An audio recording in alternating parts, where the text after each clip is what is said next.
Baik, assalamualaikum warahmatullahi wabarakatuh. Selamat datang di podcast Ayla dan CGS Deep Talk for the Soul. Hari ini, alhamdulillah kita kedatangan seorang yang spesial, guru saya Ustadz Hamid Fahmi Jarkasi. Selamat datang Ustadz Hamid di Deep Talk podcast Ayla. Baik, di sini podcast Ayla ini adalah podcast kolaborasi antara Ayla Indonesia dan CGS, yang akan membahas isu-isu seputar perempuan dan keluarga dan juga tema-tema lainnya, berdasarkan Islamic worldview. Nah, edisi Deep Talk kali ini, akan mengambil tema Deep Talk ya for the Soul. Tentunya Ustadz Hamid atau Profesor Hamid ini adalah, beliau tokoh yang tidak asing lagi bagi para pencinta pemikiran Islam. Tetapi kalau yang masih belum mengenal beliau, mungkin akan saya bacakan profil beliau. Prof. Hamid adalah rektor dari Universitas Darussalam Gontor sejak tahun 2020 sampai sekarang. Beliau juga menjabat sebagai Direktur INSIS sampai sekarang ya Ustadz ya. Lalu Ya. Ketua Umum YUMI. Beliau juga aktif dalam menulis dan merupakan chief editor dari jurnal Islamia. Pendidikan beliau memiliki 2 gelar nih, master di bidang pendidikan dari universitas di Pakistan. Ya betul, dan juga dari Departemen Teologi di University of Birmingham di UK, mendapatkan Master of Philosophy.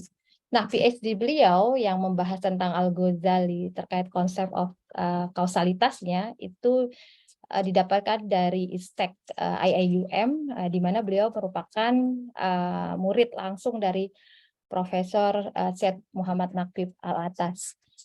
Nah, Ustadz Hamid, apa kabar? Sehat, Ustadz? Alhamdulillah baik. Alhamdulillah. Nah, di tengah-tengah kesibukan Ustadz sebenarnya kita nih pingin banget tahu gitu ya Ustadz, karena kan lagi viral sebenarnya terkait deep talk ini.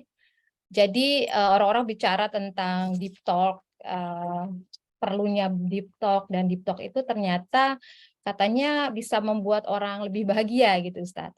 Nah, di sini tuh seorang penulis, dia profesor dari doktor atau profesor psikologi ya, Amit Kumar itu menulis, jadi dalam artikelnya itu membedakan antara small talk dengan deep talk.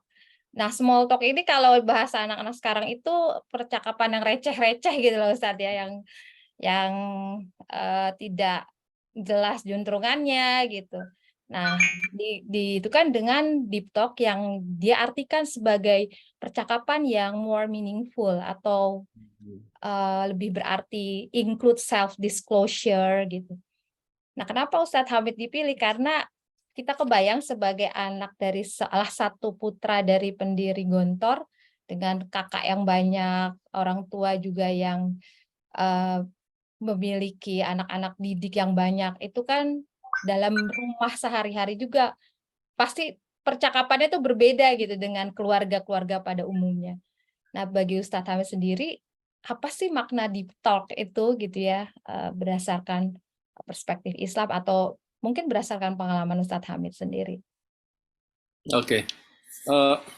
Ini istilahnya istilah baru ya, dan itu kayak istilah yang kita meniru-niru apa yang terjadi di barat sana. Padahal situasi kita di Indonesia, di negara-negara Islam ini ya berbeda ya.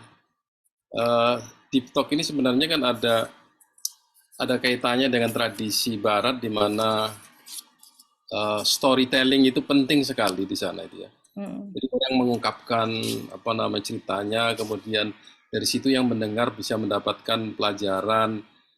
Eh, Itulah sebabnya kenapa di Barat itu yang namanya novel, komik, cerita-cerita itu sangat diminati.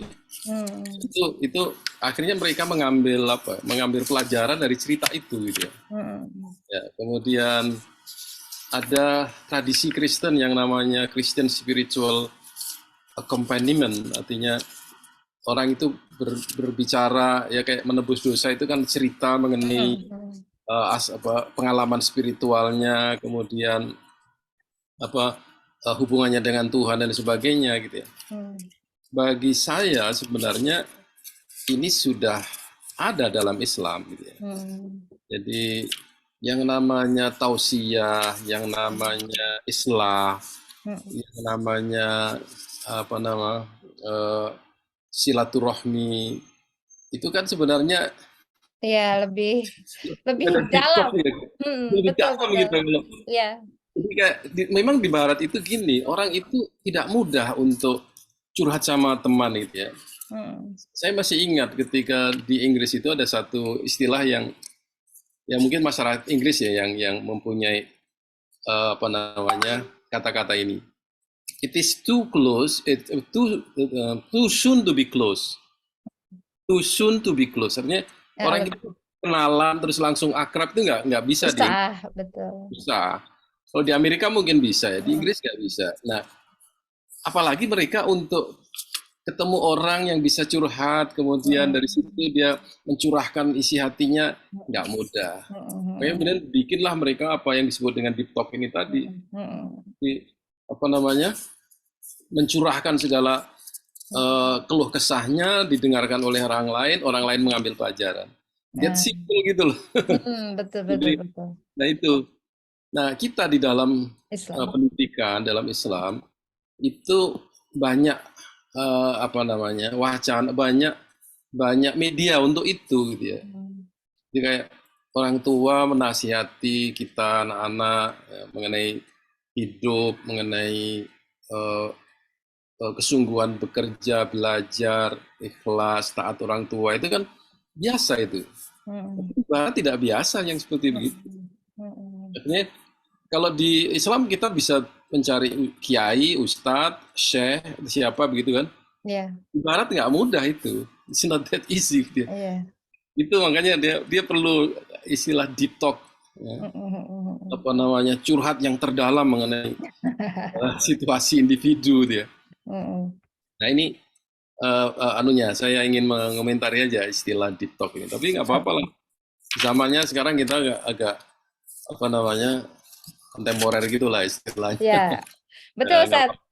Nah, kalau kita kan tahu ya bahwa dalam Islam itu ada berpikir mendalam. Nah, ini maksudnya juga kita akan tarik nih. Sebenarnya deep talk itu kan meaningful. Kalau kita bicara more meaningful itu kan terkait dengan hal-hal yang sifatnya lebih ke thought dan qalb gitu. Jadi akal dan kalbu.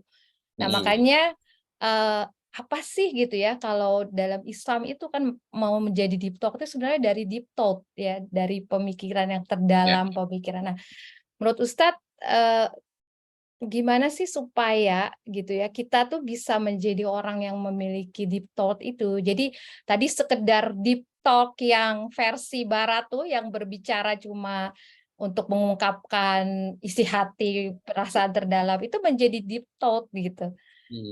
Gimana Ustaz? Kita ini sebenarnya sarannya banyak ya. Pertama karena kita ini mempunyai Tuhan.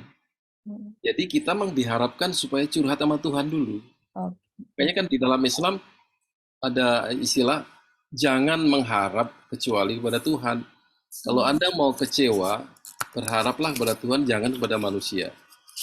Nah sekarang kalau orang mengatakan bahwa kita doa berkali-kali kok nggak ada jawaban dari Tuhan ya, kecewalah kita. Nah, kalau ada yang begitu, itu dia tidak paham bagaimana hubungan manusia dengan Tuhan. Ya, Tuhan itu kan maha mengetahui dalam Islam itu. Tuhan itu maha menentukan.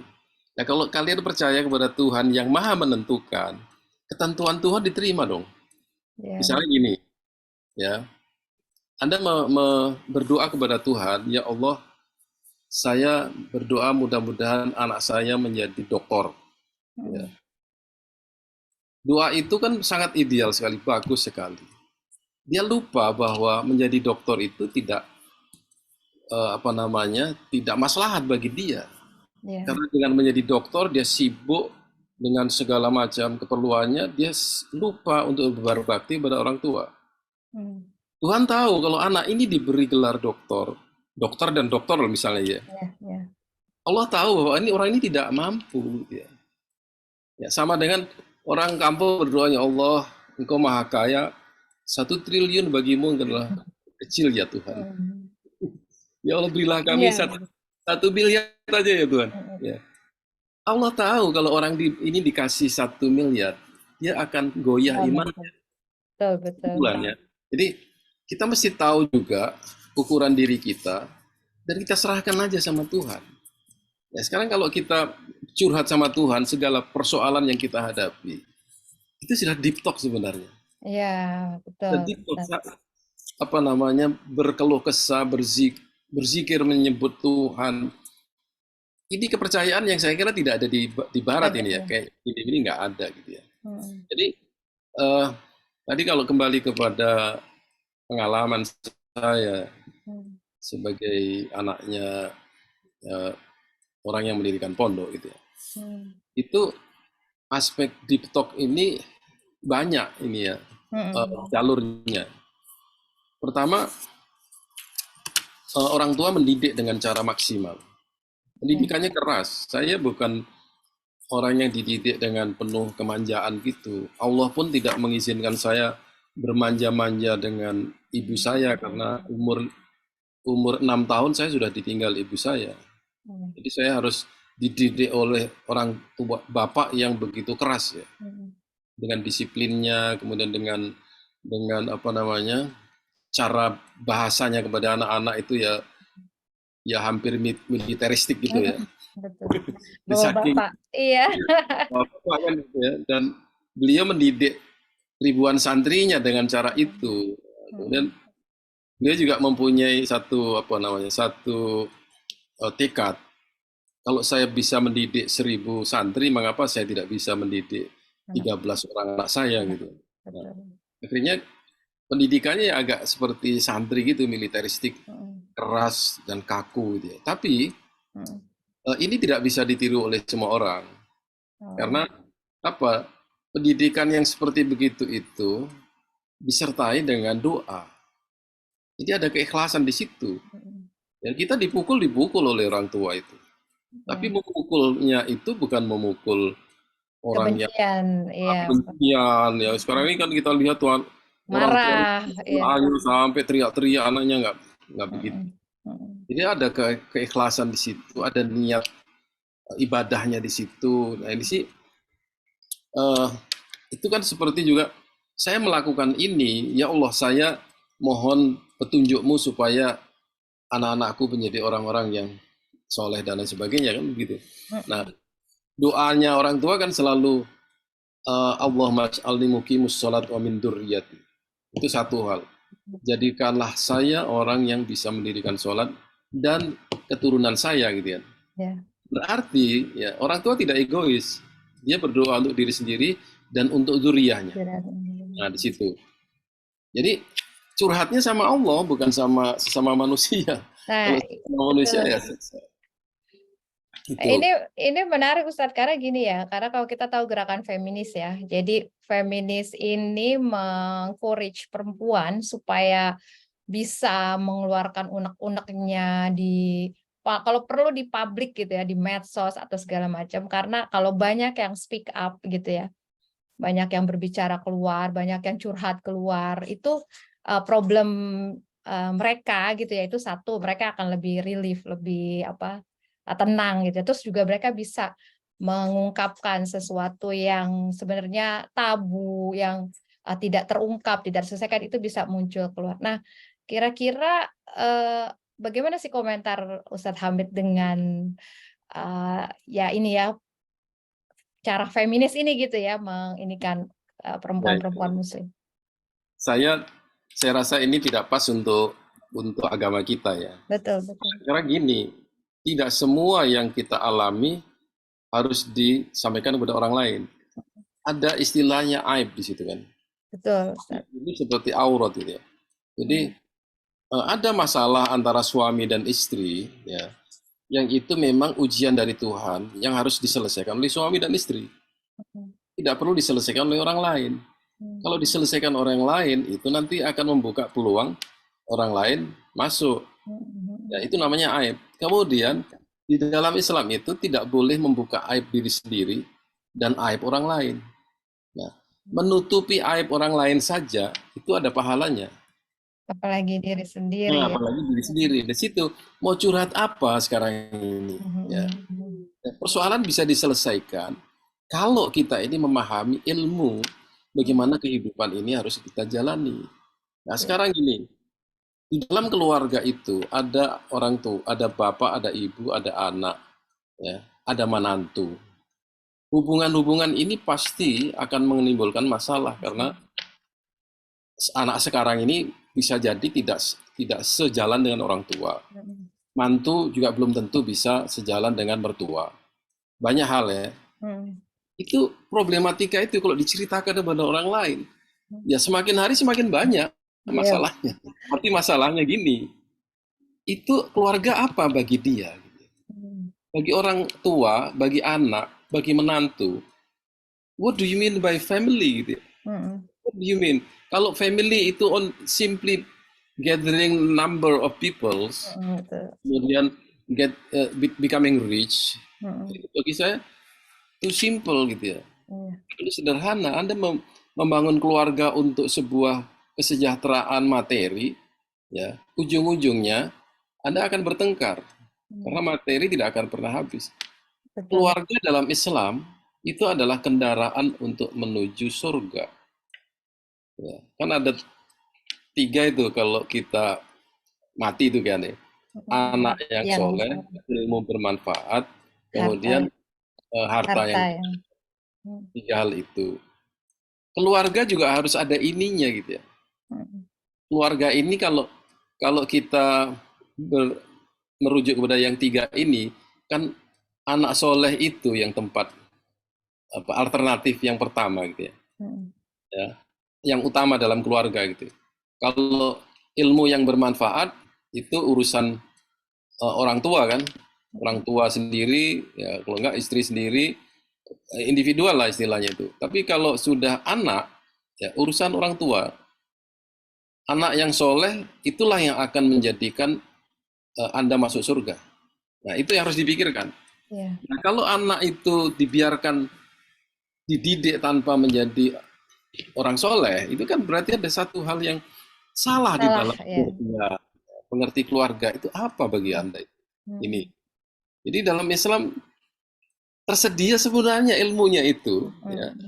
Tidak perlu Anda deep talk, ya. Anda tidak perlu mencari sarana untuk mencurhatkan semua problematika di keluarga. Ya. Ada ilmunya di dalam Islam. Ini ya betul Ustadz. Kalau tadi saya bisa nyambungkan nih, berarti kalau dalam Islam deep talk itu sebenarnya kita sarananya itu ya sudah ada ya, berdoa tadi kan. Kita melakukan hubungan kepada orang yang soleh, mungkin pembicaraan dengan tadi para kiai, para guru kita gitu kan. Yang memang itu adalah akan menyelesaikan, kalau perlu menyelesaikan permasalahan. Nah, cuma kan ini mungkin tidak disadari gitu ya Ustadz oleh Muslim sendiri, bahwa kita itu deep talk versi kita itu ya sebenarnya ya berbeda dengan cara-cara Barat gitu ya Ustadz. Nah, kalau saya melihat gini Ustadz, kalau di perempuan ya, cenderung, bukan saya mengeneralisasi, tapi ini juga terjadi karena ini kita bicara juga tentang perempuan. Kadang karena kita mungkin sudah dalam tanda kutip mengurusi hal-hal rumah gitu ya yang ribet-ribet. Nah, kita tuh kalau ketemu tuh pingin yang happy-happy gitu loh saat lo. Jadi bicaranya tuh nah mungkin itu juga yang akhirnya menjadi pintu untuk pembicaraan-pembicaraan tadi Ustadz, yang akhirnya berkeluh kesah gitu kan. Pintu-pintu itu yang ada. Nah, gimana sih menurut Ustadz?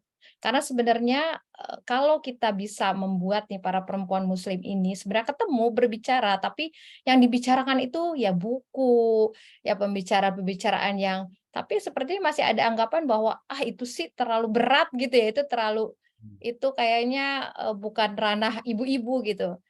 Nah, gimana Ustadz, menurut Ustadz nih, supaya perempuan muslimah Indonesia ini ya ketika berkumpul itu percakapannya percakapan yang tinggi gitu ya. Artinya bukan receh gitu, Ustadz. Ini pengalaman saya ya, pengalaman ngasih apa namanya tausiah kepada ibu-ibu ya. Jadi yang kita sampaikan itu tidak penting. Yang penting itu pertanyaannya, saya tuh begini Ustadz, gimana menurut Ustadz? Jadi ajangnya bukan ajang mencari ilmu, tetapi curhat gitu ya. Nah, untuk itu saya rasa gini, perlu ada satu satu komunitas ya, yang bukan pengajian. Komunitas itu adalah komunitas kita saling sharing pengalaman, pengalaman keagamaan maksud saya. Bukan pengalaman saya beli mobil, beli gitu, enggak gitu. Jadi pengalaman-pengalaman itu akan didengarkan oleh yang lain. Ternyata ibu itu begini. Biasanya orang tuh begitu. Oh, ibu itu pengalamannya begini loh. Jadi kayaknya bisa juga kita pakai ya. Nah, kalau itu saya rasa positif.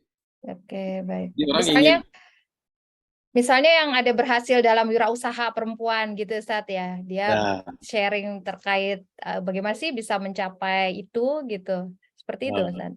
Itu atau mungkin pengalaman bagaimana dia membesarkan anak-anaknya. Iya betul. Anak saya ada yang bandel begini, terus saya sholat aja kemudian ternyata anak itu menurut seperti gitu ya. Nah ini proposal kita lah ya, bikin komunitas yang bukan hanya jiping istilahnya orang sekarang, ngaji kuping ya, jadi dengerin aja habis itu pulang. Itu menurut saya tidak produktif. Yang produktif adalah sebenarnya curhat. Jadi mungkin jumlahnya bisa banyak bisa sedikit, jadi ada ya kayak talk show gitulah, yang ada curhat ya, bukan hanya tanya jawab. Orang itu bisa menyampaikan masalahnya, kemudian yang lain pengalamannya apa. Ya, dan nanti ada narasumber yang bisa memberikan solusi yang baik kayak gitu. Jadi tidak melulu pengajian gitu ya. Itu kalau mau mencari format untuk masyarakat zaman sekarang kayaknya itu. Betul. Jadi menjembatani ya Ustadz supaya ada inilah ya lebih tadi manfaatnya. Nah, Kak, kalau saya tertarik gini Ustadz, karena kan anak putri-putri Ustadz aja punya putri nih, dan cucunya kan juga 2 putri. Nah, ini kan berarti Ustadz tuh udah bisa mendalami lah ya, apalagi putri-putrinya Masya Allah gitu ya, semuanya juga tidak jauh kiprahnya dengan Ustadz.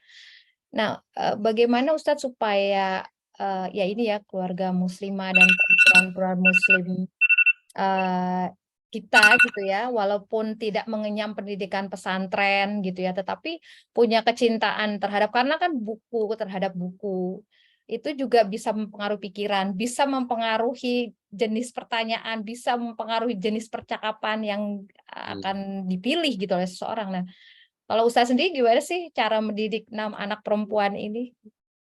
Ya, saya selalu berbicara terbuka dengan anak saya ya. Jadi apapun yang menjadi masalah mereka saya diskusikan. Sampai mereka mempertahankan pendapatnya pun saya tantang untuk berargumentasi. Gitu. Sampai ada yang diskusi dengan saya kemudian sampai nangis-nangis nggak bisa jawab gitu. Biasa. Jadi kita mesti open minded lah ya. Apa problemnya kita selesaikan gitu ya. Nah, itu kebiasaan untuk berpikir seperti begitu itu saya kira perlu ditanamkan di keluarga zaman sekarang. Nah, yang problem pasti gini. Karena dengan orang tua yang tidak mempunyai background agama, tidak bisa nasihati anaknya. Nah, di situ dia orang tuanya ini memang dituntut untuk bisa memberi jawaban ya dengan cara apapun lah, misalnya dia tidak sempat ya dia cari ustadz lah di situ. Persoalannya adalah agama ya diskusi dengan ustadz. Tapi kalau persoalan kehidupan ya, orang tua mesti memberi contoh anaknya bagaimana sebenarnya hidup yang bersih ya. Bagaimana hidup yang jujur, bagaimana kita berusaha dengan gigih mencari kekayaan, tapi pada saat yang sama kita juga ibadah kepada Tuhan. Itu sebenarnya yang perlu ditanamkan orang tua. Sekarang banyak orang tua yang orientasi materi, lupa dengan orientasi ibadahnya itu.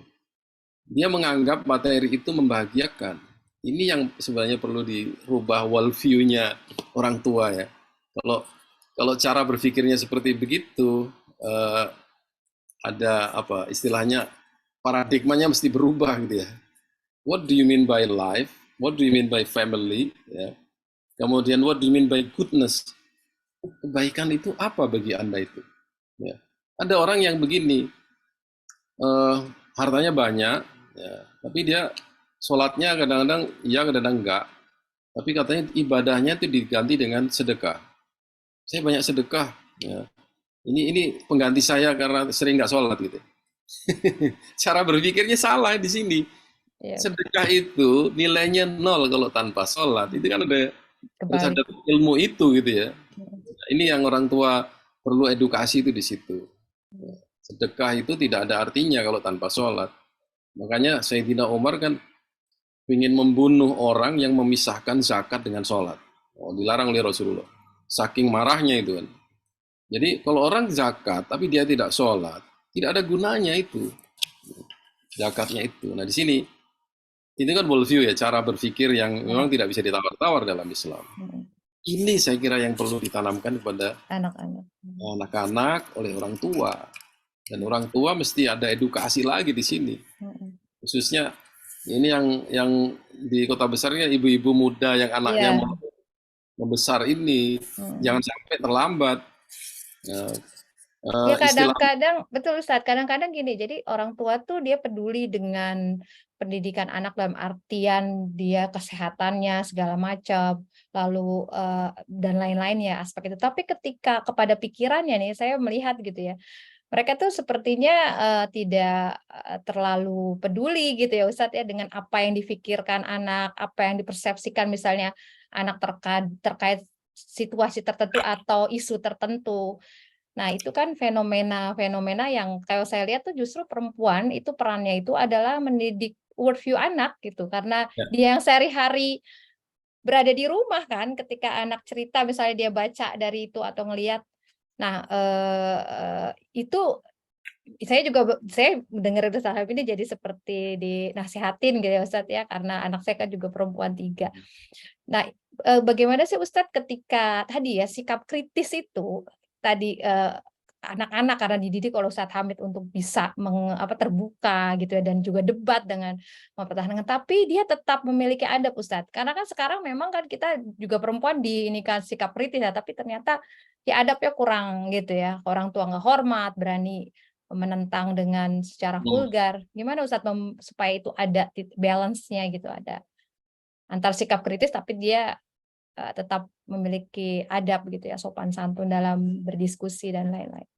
Ya itu memang harus dari kecil ya. Artinya gini, di bawah orang tua itu harus dibangun dari awal. Jangan sampai anak itu berani dengan orang tua, dia tidak mengerti bahwa itu salah gitu ya. Makanya ketika kecil itu sudah harus sering-sering kita ingatkan. Jadi saya setuju tadi bahwa worldview itu ditanamkan sejak usia dini.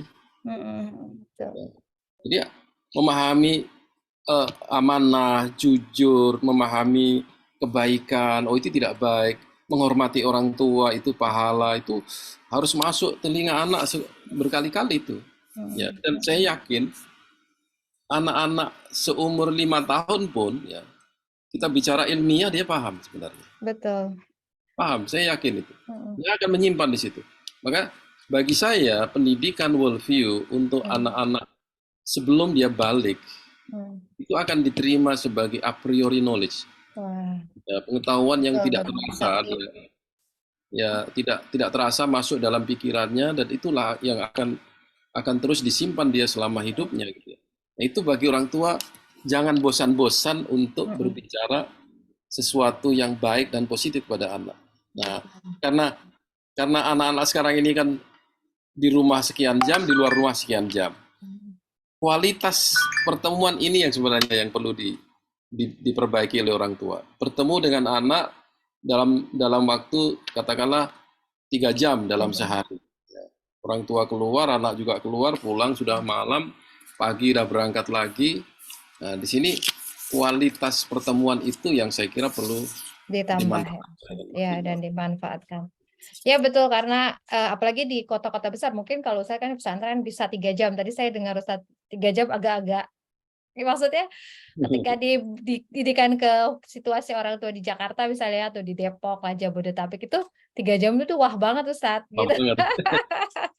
Kayaknya bisa setengah jam sejam gitu ya melakukan diskusi tadi ya deep talk dengan anak lah, mengajak anak juga berpikir kalaupun dia ada sesuatu yang menggelisahkan gitu ya Ustadz ya itu juga bisa kan dengan orang tua gitu ya, deep talk dengan orang tua gitu kan. Tadi dengan orang-orang yang dalam tanda kutip ini memiliki otoritas, artinya nggak semua kita dibicarakan dan tahu tempat gitu ya Ustadz ya. Tahu situasi dan tahu kepada siapa. Nah, ini sangat menarik Ustadz, sebenarnya banyak banget yang ya ketika Ustadz bicara itu saya pribadi itu merenung gitu ya, karena sebagai orang tua dan juga sebagai perempuan, mungkin closing statement nih Ustadz, kalau misalnya gitu ya, di sini kita bagi ya ibu-ibu atau orang tua yang mungkin tadi belum kan tadi worldview itu dibangun sejak kecil ya. Nah, ini banyak orang tua yang dan juga anak-anak remaja mungkin yang dia baru sadar itu ketika sudah dewasa atau mungkin anak-anaknya juga sudah dewasa. Nah, apa sih yang bisa dilakukan mungkin ini sebagai closing statement juga supaya kita bisa memiliki tadi worldview yang baik sehingga kita bisa tadi melakukan percakapan ya yang mendalam dengan Tuhan kita di sini Allah Subhanahu wa taala. Kita juga bisa menempatkan diri bagaimana ingin berdiskusi, aku ingin berbicara dengan masalah ini dengan orang tertentu, enggak tidak tadi ya ngomong-ngomong hal yang receh akhirnya malah menjadi seperti bensin untuk gerakan feminisme gitu kan. Ini kan sudah banyak kejadian Ustadz, itu justru persoalan keluarga muslim tuh jadi bensin untuk bahan bakarnya feminisme menyebar gitu ya di dunia Islam. Mungkin bisa sebagai closing statement dan juga penutup. Baik, saya rasa yang pertama perlu disadari orang tua adalah memiliki cara pandang yang benar mengenai keluarga. Itu yang utama-tama harus ditanamkan. Cara pandang yang benar itu sebenarnya sederhana aja. Ya. Memahami fungsi keluarga itu sebagai apa, memahami fungsi ayah dan ibu di dalam keluarga itu sebagai apa. Nah, kita kembali kepada hadis yang berbunyi bahwa orang yang cerdas adalah orang yang mengingat kematian. Bukan, dana nafsahu itu adalah mengetahui itu.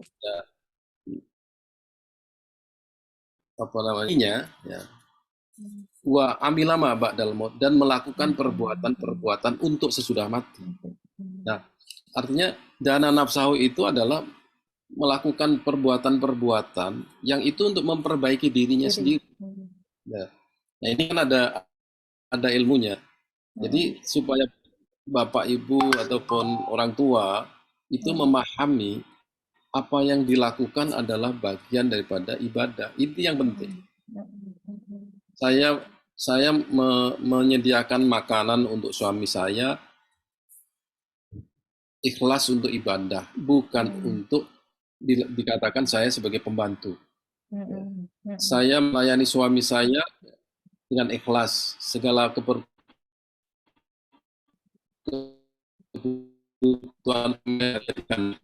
untuk ibadah. Ya cukup di situ. Ya. Jangan sampai termakan oleh paham feminisme bahwa istri tidak dilahirkan tidak untuk disuruh-suruh oleh suami. Ini bahasa-bahasa yang saya kira kontraproduktif untuk kita sebagai umat Islam. Kalaupun misalnya seorang istri tidak mampu melakukan perbuatan-perbuatan suaminya, dia untuk membantu, atau mungkin dia tidak sempat mengajari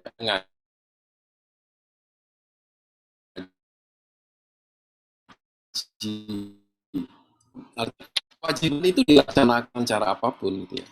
Itu sebenarnya kemudian merendahkan wanita. Kalau wanita di dapur itu hina gitu ya. Kalau wanita itu mencuci baju suaminya, dia hina gitu. Ya. Nah di sini itu yang perlu dipahami. Ya. Kemudian tadi yang saya sebut keluarga, bagi saya adalah keluarga yang sebelah keluarga yang seluruh karir dan kebutuhan keluarga itu, tetapi niat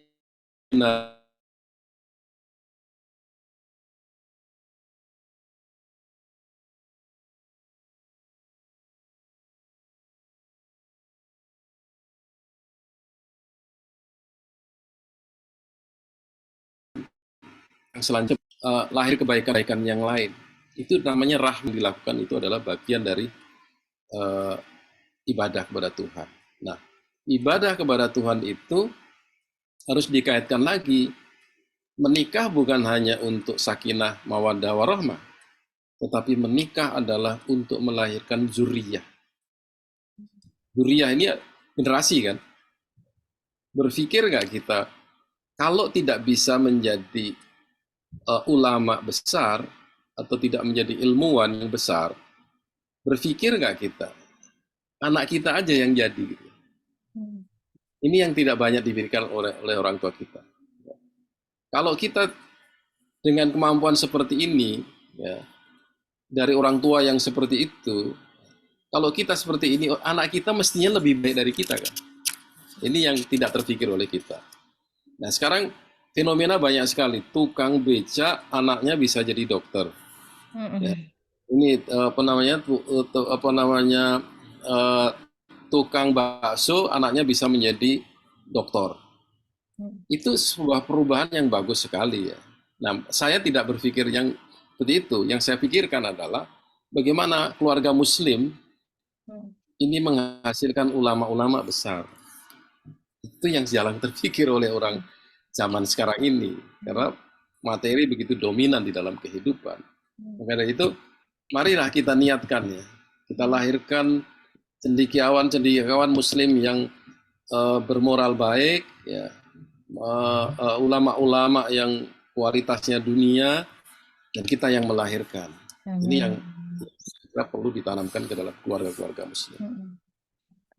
Iya betul Ustadz, PR kita masih banyak ya, tapi insya Allah ini salah satu ikhtiar kita juga dengan ada podcast Deep Talk gitu ya di sini, for the soul nih Ustadz, karena kalau kita tadi deep talk kita kepada Allah Subhanahu Wa Taala dan kita bisa berdiskusi dengan sehat gitu ya, berbicara tentang hal-hal yang tinggi, ya insya Allah nanti efek-efeknya betul memberikan kebahagiaan. Tapi kalau deep talk yang tadi hanya receh-receh, sekedar curhat untuk intimate, karena memang tadi Ustadz bilang di Barat itu sulit gitu ya menemukan facility atau fasilitas untuk ke situ ya, tentunya itu bukan tujuan seorang Muslim gitu. Nah, dan satu lagi Ustadz mungkin terima kasih ini sudah hadir. Mudah-mudahan nanti ke depannya kita bisa nggak sekali nih Ustadz, karena ini hanya topik perdana ya untuk membuka kenapa sebenarnya kita bikin Deep Talk tadi, bahwa Deep Talk ini walaupun adalah fenomena yang viral di Barat, tapi ternyata seorang ya Muslim itu memiliki ya itu instrumen Deep Talk-nya itu sebenarnya sudah banyak gitu ya, dan tidak seperti Barat yang memang memiliki perbedaan di dalam melihat hubungan nanti relasi antara kita dengan manusia dengan Tuhan, manusia dengan masyarakat, dengan orang tua. Nah, itu sangat berpengaruh kepada makna dari Deep Talk itu sendiri. Nah, terima kasih banyak sekali lagi atas kehadirannya. Insya Allah selamat istirahat Ustadz. Doa.